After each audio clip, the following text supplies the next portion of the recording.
What's up? Dito na naman tayo kay Tito Badang, no? Break it down. At ano ko kasi ito, napanood ko ito, ito na ng mga kanilang break it down ni Looney tsaka ni Enigma. Eh ako na naman yung ginawang halimbawa nito. So, pakinggan natin kung paano yan na naman ako ipinasok dyan sa usapan na yan, ano? So, ito guys, pakinggan natin. Konti lang yung nilamang sa round 1. Parang round 2 pa rin ako yung best round nila. Kasi parang nag-stick sila dun sa ano no? Na, yun nga, yung mga rape. Na hindi siya masyadong sa akin hindi convincing Dahil di ko rin alam na... Kasi, alam ba, yung kay Badang. Kasi kay Badang talagang yung, di ba yung may pula siyang t-shirt. Kumbaga may reference yung mga tao na, ay, nga, no? Gag. Ako na naman pinasok na sa mga rape ang puta na. Actually guys, hindi naman biro ang rape case dito talaga sa bansa. Lalong-lalo na kapag ginawa mo yon. Unang-una, hindi ka pwede maglalabas ng social media. Hindi ka pwedeng maggagawa ng kalokohan mo dito dahil bibigyan ka ng ultimatum ng gobyerno, no?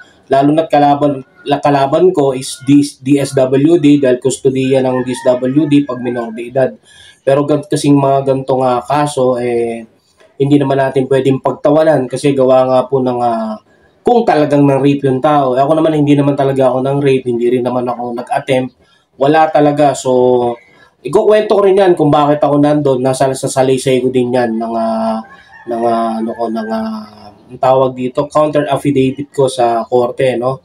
So, pakinggan pa natin to. Tatawa lang ako kasi parang nabasa ko, kada episode na si Badang. Hindi. Si Badang, siyempre. We go way back, Republic. Siyempre, si Badang. Hindi kasi, yun yung kumbaga, natawa ako. At nakuha ko si Enigma May nabasa daw si Enigma na kada episode pinapasok ako ni Looney. So, eto naman si Looney biglang linis kamay. Sabi niya, oh, no, way back Republic. Parang ginagano niya na kakilala niya na ako. Kaya kahit anong gawin niya sa akin is okay lang. Wala namang problema doon. So, nakakatawa lang talaga na lagi na lang na ipapasok kahit sino i-guess mo, kahit sino sila Enigma, kahit ano pa.